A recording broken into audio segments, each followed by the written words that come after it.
Bem-vindos a mais um Pergunte ao Professor de Psicologia, aquele programa que você me manda uma pergunta lá no direct ou até mesmo na caixinha de perguntas do Instagram e ela vira vídeo.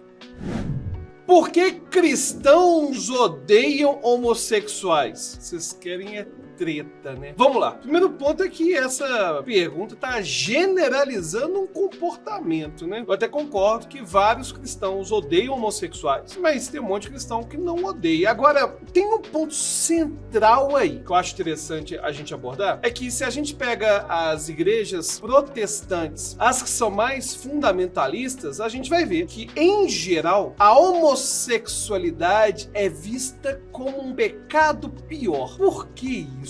Por que tanta fixação com a homossexualidade? Bom, a gente tem várias explicações para essa questão, né? Mas antes de dar as explicações, eu queria deixar claro que eu estou dando o ponto de vista dos cristãos fundamentalistas, certo? Não é meu ponto de vista, não. Mas tem algo especial em alguns temas que a gente tem no nosso dia a dia e que tornam a homossexualidade um pecado favorito em termos de apontar o dedo, né, de criticar. O primeiro desses elementos é uma verdade inconveniente que, quando você controla a sexualidade de um grupo, falando o que pode fazer e o que não pode fazer, detalhe, eu tô indo além aqui da homossexualidade, certo? Tô falando de fazer sexo antes de casar, tô falando de poder namorar, não poder namorar. Quando a gente lida com sexualidade, a gente tá lidando com algo muito instintivo, muito primitivo e não deixa de ser uma forma de controle de populações, ou seja, quando você consegue controlar a sexualidade de um grupo, é claro que seu poder sobre esse grupo aumenta. Foucault já falava sobre isso, né? Essa docilização, essa domesticação do ser humano. Então,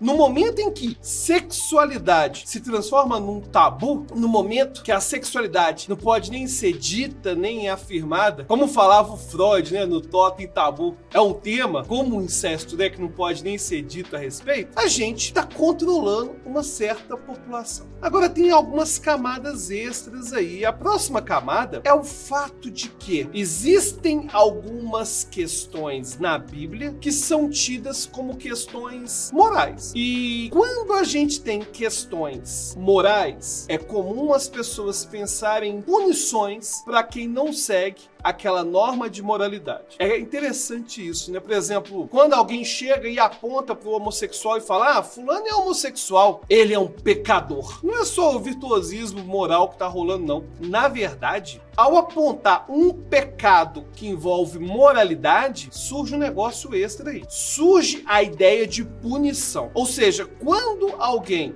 aponta o dedo para o homossexual e fala que aquilo é pecado, existe essa ideia de que, então, ele deve ser punido. E é por isso que você vai ver aquela atrocidade de pessoas que se dizem religiosas matando, espancando homossexuais. Agora, é comum alguns cristãos falarem assim: não, a gente não odeia o homossexual, a gente odeia o pecado e não o pecador. Tá, mas o que isso significa na prática? Isso significa que, para muitos cristãos, o homossexual tem que ser punido, certo? Tem que ser punido pela conduta de pecado. Então, em geral, a gente pode analisar essa questão aí da homossexualidade na religião em várias camadas. A questão de como a sexualidade é um elemento importante, instintivo para controlar uma população, como que a homossexualidade está conectada com questões morais, e por estar conectada com questões morais, a gente vê essa necessidade de punição. E eu acho muito curioso, né, que a gente vive num país subdesenvolvido, com diferenças sociais enormes, gente passando fome, e vai ter um monte de político cuja pauta vai envolver essas questões morais, certo? Questões que envolvem sexualidade, questões que envolvem o certo e o errado na pauta moral. Próxima pergunta. Transsexualidade é normal? Vocês estão querendo mesmo, né, Tereza? Bom, o que você chama de normal? O que é normal? A gente tem basicamente três conceitos de normalidade na nossa sociedade. A gente tem o conceito de normalidade baseado na estatística. a gente tem o conceito de normalidade baseado na religião e na moralidade. E a gente tem um terceiro conceito de moralidade, que inclusive é considerado no manual DSM até hoje, que é o conceito de moralidade de acordo com o comportamento desviante, que é um conceito extremamente complicado. Bom, transexualidade é normal? Cara, pensando na estatística, tá lá, curva normal da estatística. A gente vai ter, estatisticamente falando, sempre pessoas que são transexuais. E estatisticamente isso aí tem sido estudado há um certo tempo, certo? A gente sabe, em geral, quais são as taxas de transexualidade das populações. Então, de acordo com a estatística, é normal transexualidade.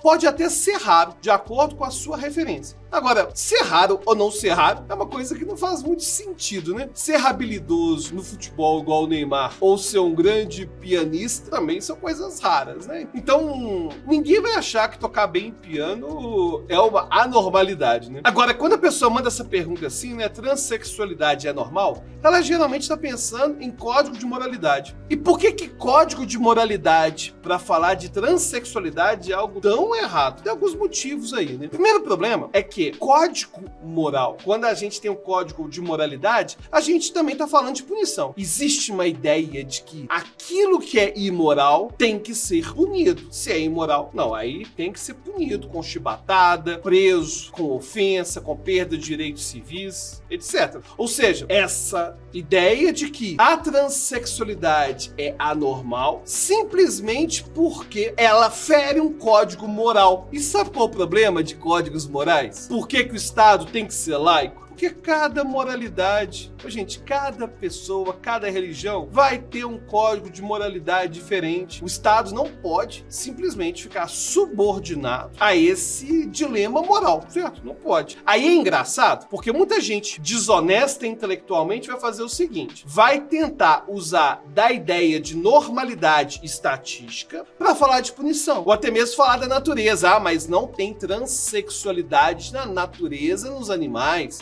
Logo, o transexual tem que ser punido. É um salto aí, né, hermenêutico, interpretativo, absurdo. Mas é o comum as pessoas fazerem isso. Elas pegam algo que é raro na natureza, mesmo entre seres humanos, que estatisticamente é raro, para falar que é anormal e pular para a questão da moralidade. Logo, tem que ser punido. Agora, tem um terceiro conceito de normalidade que é extremamente questionável, que a gente vai ver nos manuais psiquiátricos. Se você pega o DSM, que é o Manual Estatístico Diagnóstico de Transtornos Mentais, você vai ter um monte de parafilia, que são transtornos relacionados com a sexualidade, que não tinham que estar ali. Cara, podolatria. A pessoa é fascinada por pé. Isso é considerado um transtorno. Aí você me pergunta, mas por que, Alberto? Porque não causa dano para ninguém, não causa sofrimento para ninguém, e não é um critério nem religioso, que é o que a gente vê, por exemplo, na ideia da homossexualidade ser pecado, transexualidade ser pecado, e nem é uma questão baseada numa anormalidade estatística. Por que podolatria é considerada uma parafilia? Porque existe uma categoria sobre comportamentos desviantes. São comportamentos que não são comuns, ou seja, eles usam essa ideia da estatística que eu falei inicialmente para falar sobre como é ser humano. E aí é uma coisa extremamente complicada de a gente fazer. É claro que existem várias parafilias que tem mesmo que estar no DSM, como a zoofilia, como pedofilia. Agora, podolatria, voyeurismo, aí tá de brincadeira.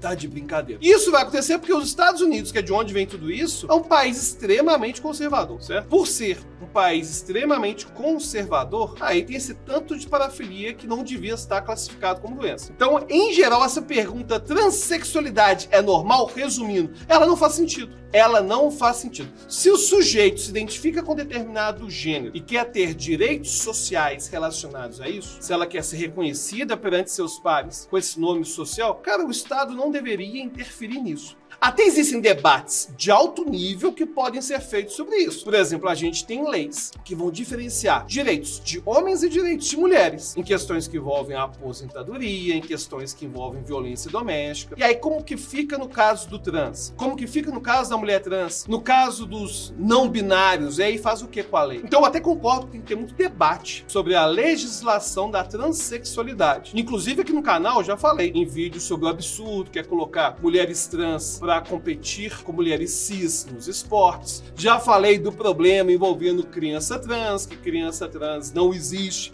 ou ao menos é impossível diagnosticar porque criança não sabe usar a linguagem, criança tem amigo imaginário, criança é complicado, né? Agora, essas críticas que a gente pode fazer ao movimento LGBTQIA+, e às leis que a gente tem hoje, elas têm que ser feitas em alto nível e respeitando o grupo de homossexuais e transexuais. Eles têm que ser respeitados e têm que ser resguardados dos direitos civis.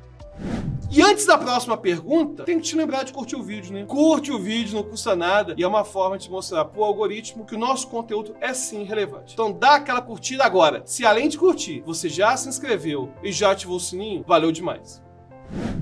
Por que é tão difícil convencer religiosos de que a Terra tem milhões de anos? Tem alguns motivos, né? O primeiro motivo é que alguns grupos religiosos acreditam na literalidade do Antigo Testamento. Acreditar na literalidade do Antigo Testamento, por si só, já é uma ideia absurda, né? Uma ideia absurda, porque não é um livro realmente científico. Inclusive, eu até concordo que tem muitos ensinamentos importantes no Antigo Testamento. Por exemplo, quando a gente fala, Adão e Eva, eles vieram do barro. Como que é o barro, né? O barro, ele parece que é rígido, mas ele é quebradiço, assim como a natureza humana. Ou até mesmo a metáfora de que comer a fruta da árvore do conhecimento, que não é necessariamente uma maçã, né? Mas enfim, que comer a fruta da árvore do conhecimento vai nos tornar mais responsáveis por nossas ações. E aí sairemos do paraíso que é a ingenuidade. Perceba que tem várias reflexões que podem ser feitas a partir do Antigo Testamento. Mas achar que aquilo é literal, tá de brincadeira, né?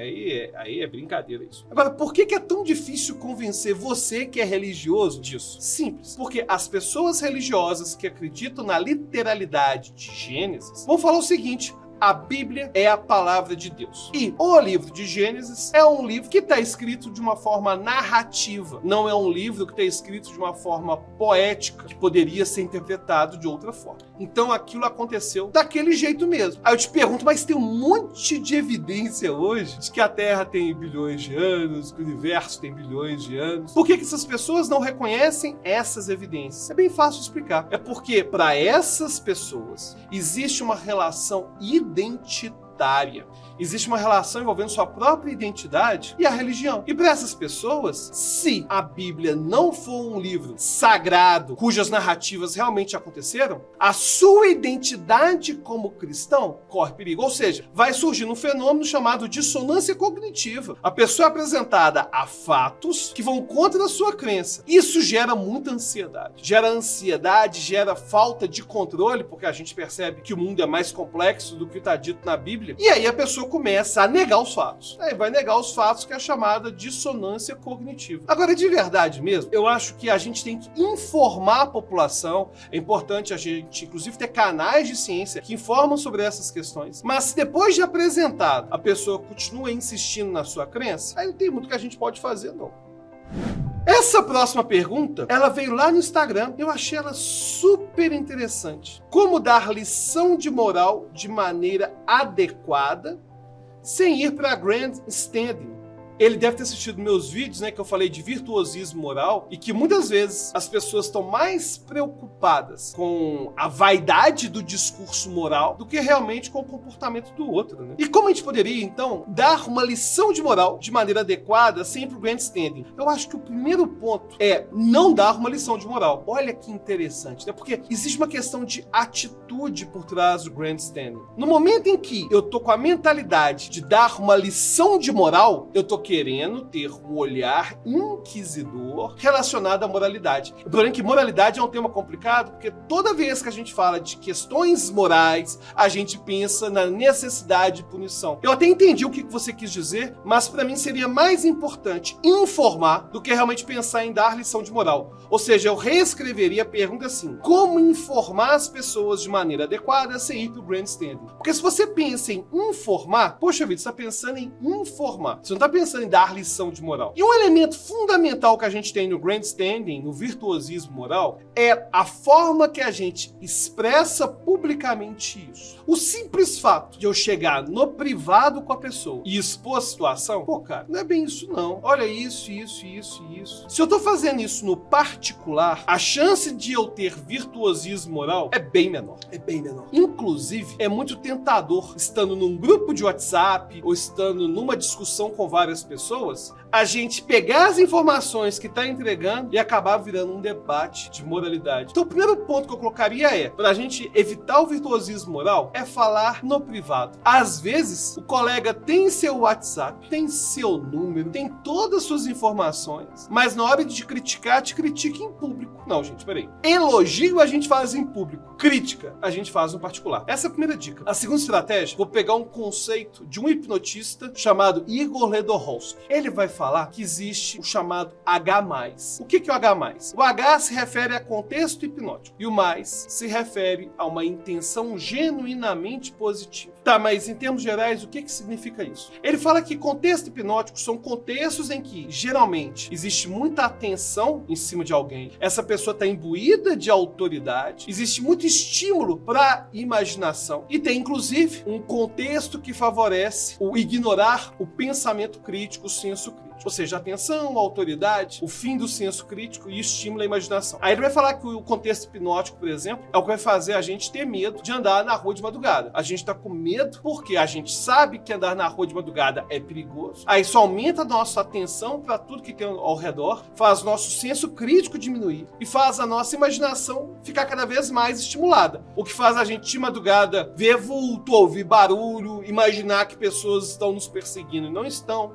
E esse contexto hipnótico também vai surgir em pessoas que têm autoridade. Quando o professor está lá na frente da sala de aula, ou um influencer, os seus milhões de inscritos, fala alguma coisa, aquilo vai ser aceito geralmente devido à atenção, autoridade, imaginação e a diminuição desse senso crítico. Aí o Igor Ledorowski vai falar o seguinte: em contextos que a gente tem muita autoridade e muita atenção sobre a gente, a nossa influência é muito grande. Ou seja, as pessoas vão ter uma tendência a diminuir seu senso crítico. Isso é o H. Agora, o H mais é a gente aproveitar dessa situação. A gente aproveita desse contexto em que a gente está com autoridade, por ser detentor de algum conhecimento, e a gente usa isso de uma forma genuinamente positiva. Ou seja, a postura do H+, é você aproveitar que está num contexto de influência e genuinamente querer ajudar a outra pessoa. Se você de verdade quer ajudar a outra pessoa e faz isso no privado, dificilmente você vai correr o risco do grandstand. Agora, se você faz isso coletivamente, no grupo de WhatsApp, com seus pares, a chance do virtuosismo moral é altíssima. E qual que é a sua dúvida? Me manda lá no Instagram, @AlbertoDelisula. E se você quiser conversar diretamente comigo, peraí, aí tem que virar apoiador, né? Clica no link da descrição, participe da nossa campanha do Apoia-se. Ao participar da campanha, você vai ter acesso ao nosso grupo secreto do Telegram e vai poder conversar diretamente comigo e com a nossa comunidade. Até a próxima.